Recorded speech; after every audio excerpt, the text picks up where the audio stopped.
Hey guys, the absolutely little Space Marine wanted me to check out the 10 funniest moments in Warhammer lore according to Majorkill. Now, there's a lot of moments in 40k that are just ridiculous. And 9 out of 10 of them have to do with Commissar Cain in my book. Commissar Cain has been through the ringer on more than one occasion, but there also are some ones that qualify. I want to see what he has to say here because for me, I've seen some things that are hilarious in 40k, but I mostly to do with the orcs and Commissar Cain. But I want to see what he has to say regarding this. We're just going to jump into this. I'll pause it and add some commentary if I run into something I know about. Here we go. Guys and gal, whilst the setting of Warhammer 40k is often referred to as grimdark, Yes. like the amount of times Games Workshop has described it as such is on par with how many times I would wank a day when I first discovered the joys of self-molestation. Oh my But God. despite the groaning of various neckbeards, Warhammer is a lot more than just that. It has moments of noble bright, romance, hope, victory for the good guys, and yes, genuine humor. Even in a galaxy full of war, death, destruction, and genocide, there is always time for a laugh, often as a result of said tragedy. There is actually a strongly supported scientific theory that humanity developed humor and laughing as a coping mechanism to deal with really bad shit. So by that logic, Warhammer is one of the most funny things in existence. Before we get started, there are things in life that we are ignorant of that we really shouldn't be, especially as blokes. A big one for us is skincare. I guarantee most of you watching this have absolutely zero skincare routine or even would know where to start. Being an oily Warhammer nerd does that to you. So I can't argue with this. today I've partnered up with Geology to sort you out and get you on the right path. Pimply, oily, dry, patchy, or discolored. These are all signs of poor skin health that are all easily fixable with a skincare routine. Yes. Geology works by sending you a package with a day and night moisturizer, face wash, and a special under eye serum to help with dark rings under the eyes that is common amongst us gamers. It also provides super easy to follow instructions on how to use these products. The coolest bit is that each skincare routine is tailored to you depending on your skin's needs. If you want to take this another step further, Geology has launched a community Discord where they are hosting giveaways, special offers, and a bunch of other cool stuff. Like, they've really gone for it, definitely worth checking out. Nice. So to get on board and get up to 50% off your first package, use my link below. This is an unreal deal, guys. Most decent skincare products cost way more than this, and it only comes in one bottle. This gives you like 5. Cheers to Geology for sponsoring this video. Nice. Today we'll go over the top 10 moments, characters, or themes in the Warhammer 40k setting that are genuinely funny. There won't be a particular order to them as humor is very subjective. Let's True. get into it. One of the things that you learn very quickly, if like anybody ex-military knows that we have a very, very pronounced sense of gallows humor. It's partially the reason I really, really like Mike Fireburn's channel, or Mike Burnfire. I it's like main kill burn. I can't get it together. First off, I want to pick out a moment I laughed out loud to while I was reading the Night Lord's Omnibus. It's important to quickly note that the Night Lord's books are very serious. Yes. There is next to no humor in them, as it follows the tale of a bunch of broody, sadistic Night Lords who are just trying to survive in a galaxy that hates them. So when something funny does happen, it catches you off guard. Basically, one of the Night Lords was called Uzas, and he was succumbing to the influence of Khorne, occasionally going on killing sprees amongst his own ship's crew to sate his bloodlust. Yes. After one of his alleged killings goes too far, Talos, the leading Night Lord, declares him a sinner and orders him to paint his gauntlets red to mark his shame. He then tells him he only has like 20 minutes or something to meet him on the ship's bridge. It's a tense and pivotal moment as Uzas feels intense shame. He then looks around and is like, where the fuck am I gonna find red paint? The mental image of Uzas, who has been painted as this hardcore berserker, having to rapidly ruffle around storage areas and ask crewmen where to find red paint just cracked me up. It was subtle, quick, and not overt, but it stuck with me. Not every bit of humor needs a big setup or a punchline. No, One of the it didn't. funniest and most lighthearted series in the setting is The Adventures of Commissar Cain, Yes. hero of the Imperium. That doesn't mean it's PG by any means. No. Our boy Cain gets his dick wet and it graphically describes the death of his men and the enemy. But Cain is a pretty comical guy, and since he seems to be literally chosen by the God Emperor of Mankind as his champion, he always manages to save the day. Jurgen is chosen as the God Emperor's champion of mankind because for some reason that guy is always there at the right time. Often unintentionally. Hence his series has a lot of funny moments. Some of them are lighthearted and comical, others are actually really dark, which I fucking love. My favorite dark humor moment was when the book discusses a planet where guardsmen who are suffering from PTSD go to get rehabilitated. Some are there for a few days, weeks, or even months, whilst more severe cases are there indefinitely, never heard from again. It goes on to say that this planet also happens to be the one that exports the most amount of combat servitors in the Imperium. Lovely. This made me laugh as it takes a moment to get, and I appreciate their ability to use the grim darkness of 40k in a funny way. Our third funny moment from Warhammer 40k. If you didn't catch that, the ones that don't leave, yeah, they eventually leave. Lore is also from the Cain books. There's a scene where Cain's officers are having a meeting with a mining station's executives about an imminent orc attack. The scene itself isn't that exciting or funny, but it's told through the writings of a meeting scribe who doesn't think anyone will actually end up reading his notes and transcript, so he just ends up insulting the fuck out of nearly everyone in the meeting, calling the administratum chick a self-righteous bitch. He then talks about how the guardsman colonel is really hot. The best part is that these notes were being read by an inquisitor and placed into Cain's records, meaning various other inquisitors would end up reading them. Imagine you're writing some bullshit notes insulting your superiors that you'll soon forget about, only for them to end up being scrutinized by an organization that has the authority to blow up a well-populated planet on a whim. Good gags. The final funny bit I'll include from Cain's books comes from the overzealous Lieutenant Sulla. Sulla was a reckless officer in Cain's regiment, leading her men into dangerous and poorly thought out attacks that should have killed them all, but didn't because she kept getting lucky. As such, Cain and the other officers didn't like her much and thought she was a bit of a whack bitch. Ironically, her risk-taking would almost always pay off, resulting in her eventually becoming a highly respected and decorated general before she retired.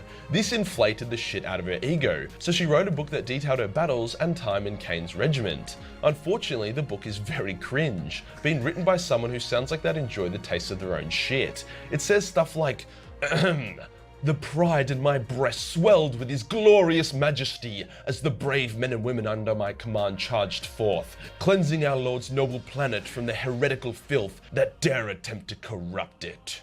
The Inquisitor who puts Cain's diaries together into a coherent story gets really annoyed because Sulla's book is the only source that plugs in multiple gaps with Cain's narrative. Right. Gaps that exist due to Cain's nature of only talking about his direct experience rather than the overall context or events of the entire situation. The Inquisitor literally tells the reader to feel free to skip the parts where she has to quote Sulla because it's so cringy. Orcs are very...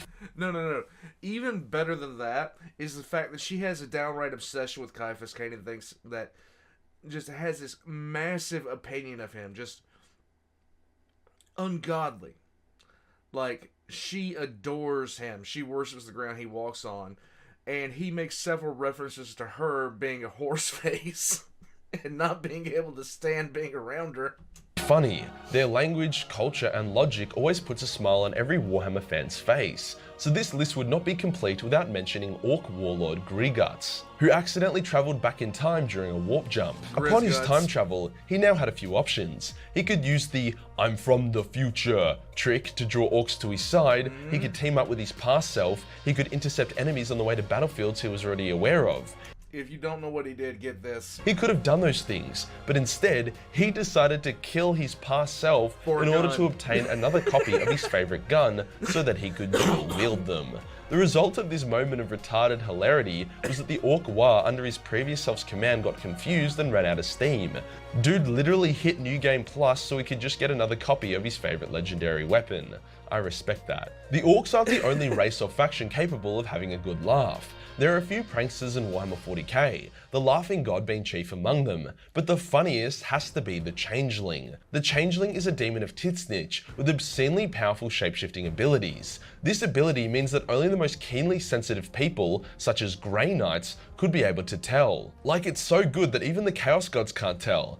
As such, the Changeling has committed some of the ballsiest pranks in the entire galaxy. One time, he stole a Hellblade from Khorne, and he used it to cut Slaaneish's hair while she slept, resulting in a war between the two gods. He then placed Nurglings onto Khorne's skull throne, so that when Khorne next took a seat, a large farting noise followed by a wet squish was heard. Yes, you heard that right, the Changeling whoopee-cushioned Khorne, once again resulting in a big war. The Changeling has done shit like this for The Chaos Gods have no sense of humor. thousands of years, and he ain't stopping anytime soon. Now for less so a character or moment, and more so a funny theme. Games Workshop's naming conventions. Yes. You can tell in Warhammer 40k's early days the creators were having a lot of fun with it, naming stuff after their mates, famous people, or just as references to jokes. The best of these is the fact that the greatest orc in the entire galaxy is named after Margaret Thatcher.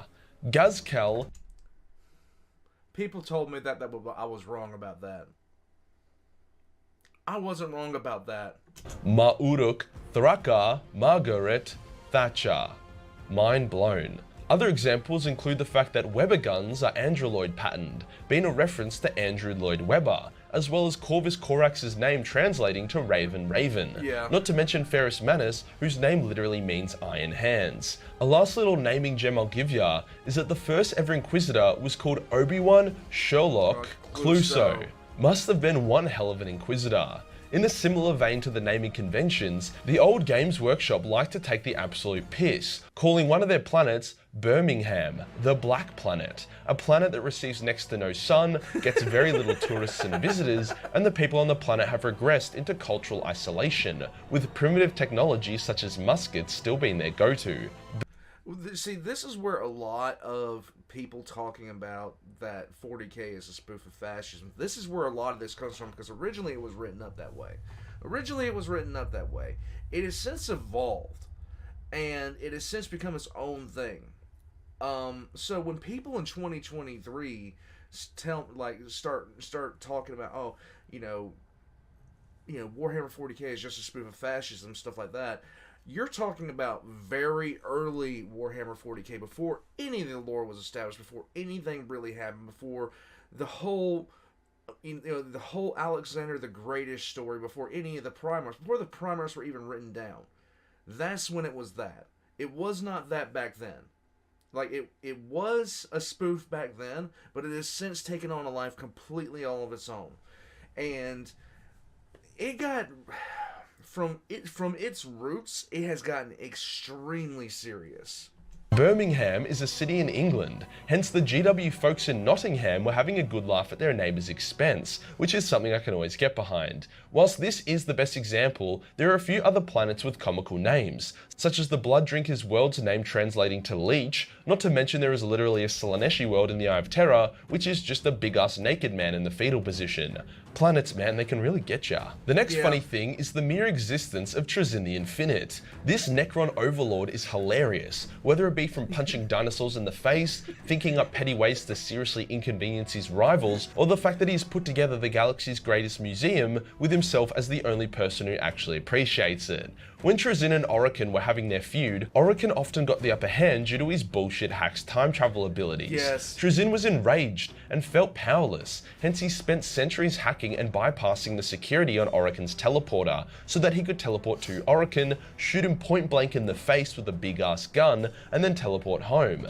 The best part is this literally achieved nothing beyond fucking over Orokin. The damage quickly healed, Orokin didn't really lose any time or power. Trazyn was just so mad that he needed to vent, and he felt that that was the only way he could do it. The man literally has Pokeballs that he can throw at enemies to capture them, or throw them on the ground to unleash an entire army he has stored. Yeah. When he heard the Inquisition were going to destroy a statue of him on an Imperial planet he inadvertently saved, he stole it first, so that he could keep it and admire it. The people who made it thought he was a very skinny space marine from the fictional Silver Skulls chapter, when he killed the orcs that were invading them. Trazyn has arguably the strongest personality in the entire setting, and reading any lore about him is guaranteed to leave a smile on your face. He's also an absolute dick. He is a dick. And finally, the most retarded thing in Warhammer lore I have ever seen, Digganobz. I don't know why, but that word just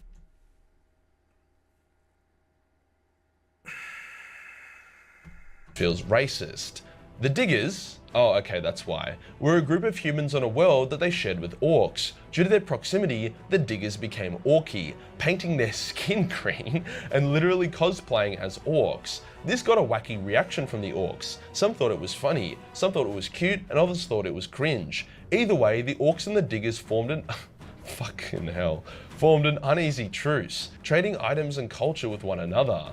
GW even released a full mini range for these guys, which has since been discontinued since painting your skin to match a different race and calling yourself a digger is not socially acceptable anymore. No. But it is fucking hilarious. There are a ton more funny-ass moments in Warhammer 40k lore, but here are 10 standout ones. If this video does well, I'll make another one with another 10 funny-ass moments. If you enjoyed the video and you want to support the channel, then Patreon is the place to be. Only $1 per month give you access to a boatload of hilarious hentai. Hit the subscribe button and hit the real subscribe button for more funny content.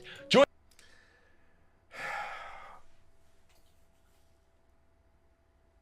That was a ridiculously stupid idea when they came up with it, and it's even more stupid now. Oh my goodness. So, once again, if you want a good laugh, the Commissar Cain books, Lieutenant Sula in that book just cannot stop making herself just the absolute, queen of cringe. And she does it continuously. There's a lot of funny moments that you don't even think about it when it's happening. One of my favorite moments is when Jindor Shrivok gets hurled off the wall, one of the walls on the Battle of Terra. I can't remember exactly which one. Or when any Tau world gets exterminated. In any case, guys, that was Majorkill. There's just too much stuff to go through. There's too much stuff to unpack. I have so many books I'd have to go through to find a top 10 like this, but I can agree with everything you just said. The best thing, my number one, of course, of all time, is Grizzguts. Because, my God, he comes out of the warp, sees himself, and his first thought is, I better gank that guy and get a copy of my gun. Yep, that's just about it. I have no idea what else to say. Guys, check down below for Majorkill's links and check down there for my own. And I'll catch you guys next time. This only gets dumber. It only gets dumber.